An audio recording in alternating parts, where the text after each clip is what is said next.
Welcome to the Ed Leader's Edge podcast, where we interview innovators and thought leaders in the field of education who are helping students thrive. I'm your host, Ed Madison. I'm a professor and researcher at the University of Oregon, an educational consultant, and serve as executive director of the Journalistic Learning Initiative, a nonprofit organization that empowers elementary, middle, and high school students to discover their voice, improve academic outcomes, and become self-directed learners through project-based storytelling. Welcome to our program. I'm pleased to welcome Gordon Amerson, who has 25 years of expertise in developing successful school systems across three distinctly different school districts. He's the superintendent of the Verde Unified School District in Riverside County, California.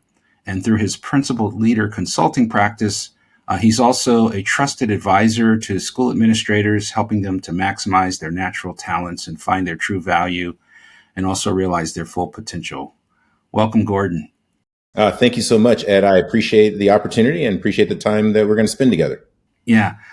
So I wanted to start out by talking about this notion of strengths-based coaching. And I know that you have a certification from Gallup. Talk to me a little bit about that. And what do you mean by that? Yeah, absolutely. So the Gallup organization gives the opportunity for folks to learn and explore their natural gifts and their natural talents. And I happen to come across strengths-based leadership going all the way back to when I was serving as a high school principal, but then really started to delve deeply into understanding what my strengths were as I moved into district level leadership.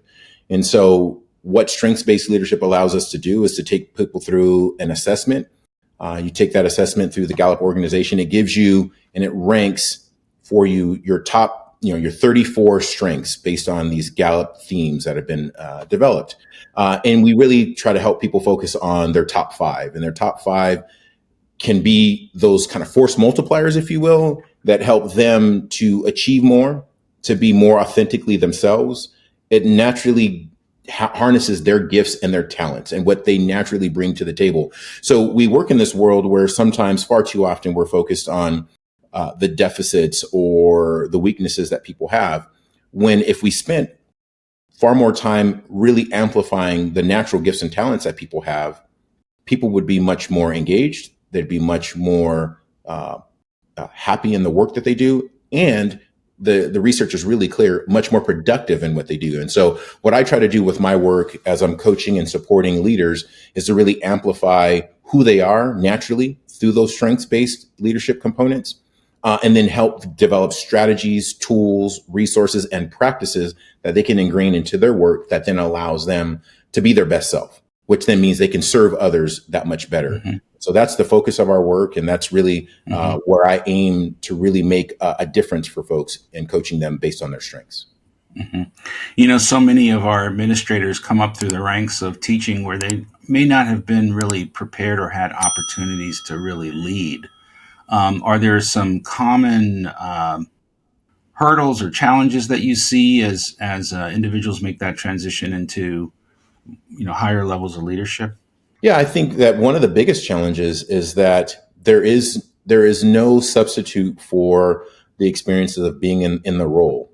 And so I'll give the example of when I was an assistant principal and I thought I was prepared to be a principal. I was not prepared to be a principal because the only thing that was going to actually prepare me to be a principal was to actually be a principal. And I say that with a bit of levity, but at the same time, also understanding that doesn't necessarily help folks in bridging the gap.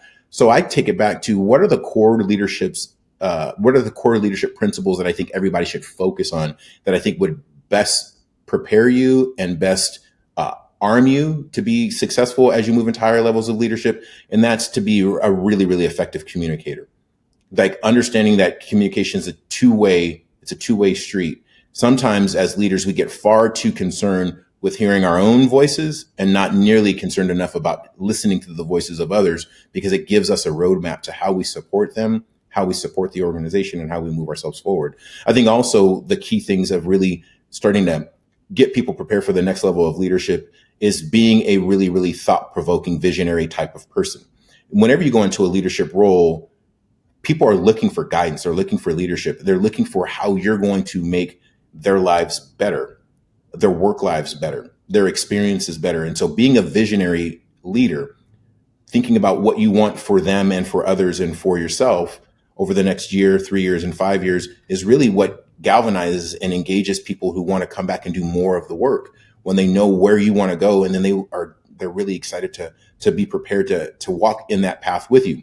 So these are two big ideas that aren't necessarily on the principal's checklist, on the director's checklist, or even on the superintendent's checklist, but they are on a leadership best practices checklist. And I think the last thing I would just share on this particular point is always focusing on building relationships and trust. I cannot stress that enough, because it doesn't cost you anything to build trust and relationships with people. It doesn't cost anything. The only thing maybe you do have to expend a disproportionate amount of is time. The effort, the time, and the energy that you need to actually put in to building that relationship, understanding why people are coming from where they're coming from, why they need what they need, and how you can fill and bridge that gap. That creates the opportunity for connection and creates the opportunity to build trust and build a relationship. The best organizations and the best places I've ever been a part of had that at their core. They were building climates that were rich in building trust and relationships that were at the center point of them being able to do the really complicated work that exists throughout the organizations that we lead.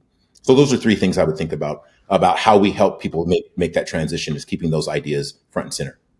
And you mentioned the word climate, and that was going to be my next question, because I know you help administrators work to foster a sense of a culture within their district, within their building. It seems such a challenging. How do you do that? How do you advise emerging leaders to learn how to establish a culture? I think the very first thing they have to be ready and willing to do is to hear the feedback and the assessment of whatever the current climate and culture is. If you're not willing to take an honest assessment of where you are and then be willing to hear that, I go back to the old adage, not all feedback feels good, but feedback is always good to receive. And that's what you have to be ready and willing to do if you want to tackle, I would say the kind of big gnarly component of climate, of organizational climate. A more tactical way to address it is really focusing on going back to one of those central points of leadership, which is communication and listening. I talk about going on a listening tour, making sure that you sit down with the key leaders, key informal and formal leaders within the organization. So that way you get the perspective, and being willing to ask those questions, and more importantly, being able to listen to those responses and authentically hear what's happening in the organization. And then thinking about, as you start to hear that, and as you've talked to more and more leaders within the organization, you'll start to develop and hear themes and patterns emerge. What are those roadblocks that people are experiencing? What are those big challenges that they're articulating to you? And then as a leader, if we want to build that climate and move it in a more positive direction, it's like, where's the low-hanging fruit? What can I immediately go in and do that would increase and improve and enhance the working experience and working conditions of the people that I serve? If they start to see you get tangible movement right away, that's going to build that relationship. That's going to build that trust. And then you can take that longer approach of thinking about all those things you hear when you do that listening tour, to think about what are the more strategic things that we're going to need to take under our wings and really start to focus on over the long term. But listening, communicating, and having that going on that listening tour, I think, is a key component of starting the work around shifting and moving towards that positive culture that I think every leader really, really wants, but they've got to actively engage in creating. Let's step away from our conversation for a moment for me to tell you about the Journalistic Learning Initiative's innovative educational tools and services. If you're looking to make the best decision for your teaching staff and students about AI adoption, improving student engagement, strengthening writing skills, promoting social media mindfulness, or enhancing college and career readiness, please take a moment to visit our website at journalisticlearning.org. Our team of University of Oregon researchers offer customized AI tools, instructional materials, professional development, and consulting. Research confirms that students with journalistic learning experience outperform their peers on numerous key indicators for college and career readiness. At the heart of our work is empowering learners to become effective communicators. If you think about it, effective communication is critical in every human interaction, whether it's writing an essay for a grade or being interviewed to secure employment. Since 2015, JLI has benefited nearly 20,000 students and served schools in 15 states and the District of Columbia. I invite you to schedule an appointment to explore how JLI can improve your students' learning outcomes. Now back to our program.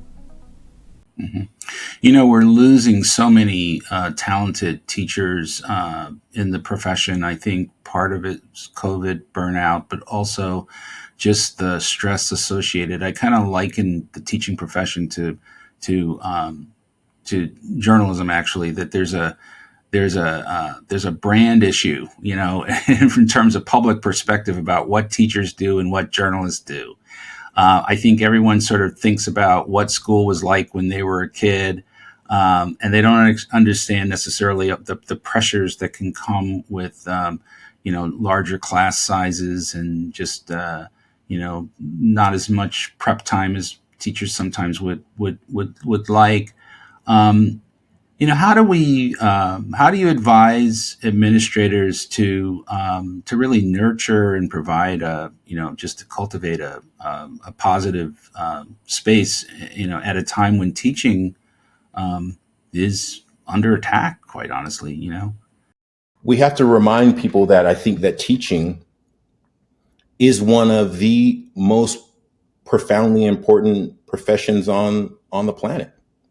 The care, the nurturing, the development of our young people, of our scholars, there's nothing more profound that we can do in life other than maybe being a parent.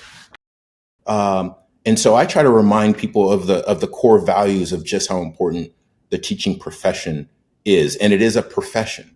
It is something that you train for. It is something that you go to school to become and to do. And it's an intentional thing that you go to do.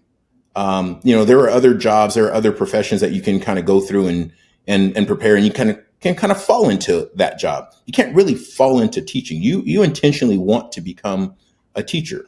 You may have a different route of how you get there, but you intentionally want to become that.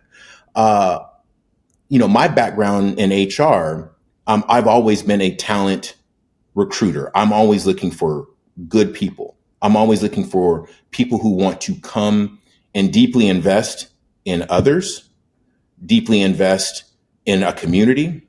And so when I start to think about, like, how do we invite people into this space, knowing that there are a number of roadblocks that are set up that you laid out as you posed the question, I would actually take us a little bit further back and say that because of the Great Recession and because of the impact going all the way back to 2008, all the way to 2012, 13, when the initial teacher shortage started to kind of really hit us, and it never got back to where it was pre-Great Recession. We're still feeling the effects of that. And now you have these other, I would say, social, societal pressures, other things that have come, COVID and the impact of that. But at the end of the day, my job and my message still to every person who wants to do this type of work is there's no more profoundly influential opportunity that you can have than to be there in a space to teach children. And then for people like me who are fortunate enough to be leaders in an organization, to, again, shape the culture, create the environment for kids to be great. And the way that we make kids great is by helping teachers be great. That is the proposition I'm selling, for lack of a better term. Yeah. And I think that's how we invite people into this, and we still motivate people to want to be a part of this really important work. Let's talk about the students a bit, because put your superintendent hat on for a moment and talk about just we continue to read about all the mental health challenges that this emerging generation is having. What are your thoughts about, just how do we support our young people in thriving, given all the pressures that they're facing? Yeah, one of the first things is we have to talk to kids. Far too often, we are doing education to them as opposed to doing education with them.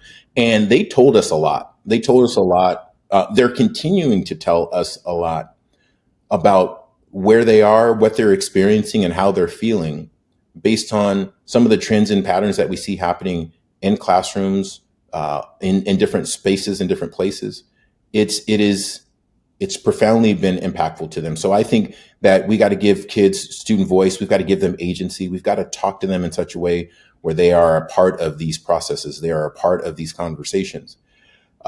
They amaze us in so many different ways. And I think the more that we ask them about what they need and how we fill these gaps, in some of the challenges and some of the turmoil that they've experienced, those are things that are very, very real. So we've got to bring resources to bear. We've got to make counseling and social emotional supports and developments fundamental to the work. It's almost as important. I would say in some cases, it's more important than, and this will be controversial, so I'll apologize in advance. It's maybe more important than English, math, social studies, and science right now, because if we want them to access English, math, social studies, and science, we have to meet their social and emotional needs first. And if they're acting out, or there's behavioral issues, or there's trauma that they're dealing with, how do you get to rigorous instruction when Maslow's hierarchy of needs isn't, the most basic levels are not being met? And so I think it's got to be that we've got to focus and be able to do both things at the same time. Mm-hmm. Do you have some specific, just suggestions about how we do that, how we accomplish that? Yeah, absolutely. At the within a school context. Level, yeah, and I think at the superintendent level, it's putting that hat back on.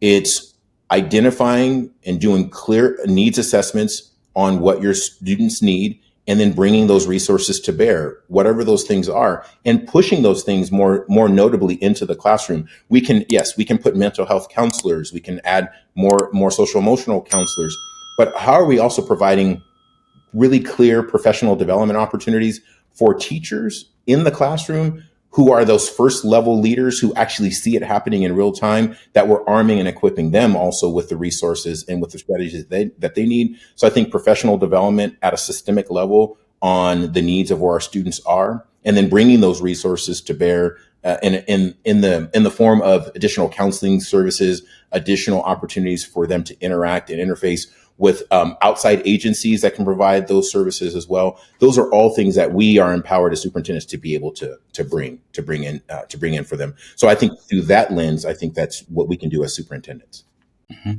Let's talk about AI for a bit. What are your thoughts about its impact on learning, and where how do we ethically enter this new world of AI as educators? This is a very big question, and so I was looking at some notes. I was thinking about our conversation today. How do we do this? I think that we really have to step back and recognize that AI is not going away, but it is creating huge amounts of consternation to and for our teachers, to and for our staff.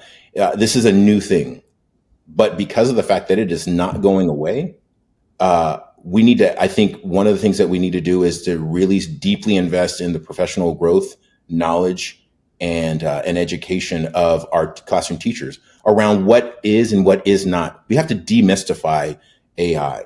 We've got to start to think about how can AI leverage and create more for them by asking them to maybe do less.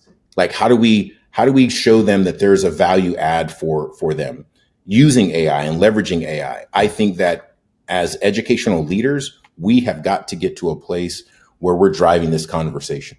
I think that a lot of this conversation is happening on a political level, and I think a lot of this conversation is happening on a very corporate level, if you will. There's lots of startups, there's lots of companies that are really driving on, here's what you need to do to incorporate AI into your school district or into your school. And I'm like, have you ever been a classroom teacher? Have you ever been a school site leader? And no, they haven't. But they have the resources and they have the solutions, if you will. But we got to invite teachers into this conversation. I think the first way that we incorporate this into education is to invite teachers to the table to drive the discussion, to tell us front and center what they need in order to be successful. Once we know what they need, then go build it. And I think that as a leader, I want to create those opportunities and those on-ramps for people. Yeah, we our organization, Journalistic Learning Initiative, partners with a nonprofit company called PlayLab that basically invites educators to get into the sandbox and get involved in developing, AI tools. So, for example, we developed a series of writing coaches that have been used over 40,000 times with no marketing, based on how do we teach kids to write journalistically, and it's been very, very effective. And then we've got another program that we've done for Oregon that's kind of a career exploration, CTE type coach. So we have some expertise around that we could talk about at another time. But Yeah. but I do think you're absolutely right. We've got to be designers of the AI solutions as opposed to being at the effect of what others are, what corporate America and everything else is kind of dictating to us. Otherwise, it's a problem. I also think that, the analogy I make is that when we move from writing to typing and typing to word processing, having a word processor doesn't make you a better writer. You have to have underlying skills that allow you to make use of that new tool. So what are the underlying skills that we're going to need with AI to allow students to make use of the tool, as opposed to focus on, just cheating and all the other things that people are concerned about. But this has been a wonderful conversation. Gordon, tell me how those who might want to find you and the work that you're doing consulting wise will do that. I know you have a website and any other information you want to give out. Yeah, I do. Thank you, Ed, for that. You can find our website at principledleader.com. You can find me on LinkedIn at Gordon Amerson on LinkedIn. You can also find me on Twitter and Instagram, but mostly and on YouTube. And I have a YouTube channel that specifically really helps to provide some support to folks who want to break into the education profession and want to be leaders. And so, find me on YouTube under Gordon Amerson, find me on LinkedIn under Gordon Amerson, and the website, principledleader.com. The Ed Leader's Edge podcast is produced by the Journalistic Learning Initiative. Please check out our latest books, Language Arts in Action from W.W. Norton Publishing, and Raising Empowered Learners from Rauman and Littlefield. For more information about our work, please visit journalisticlearning.org or edleaderedge.org. Thanks for listening.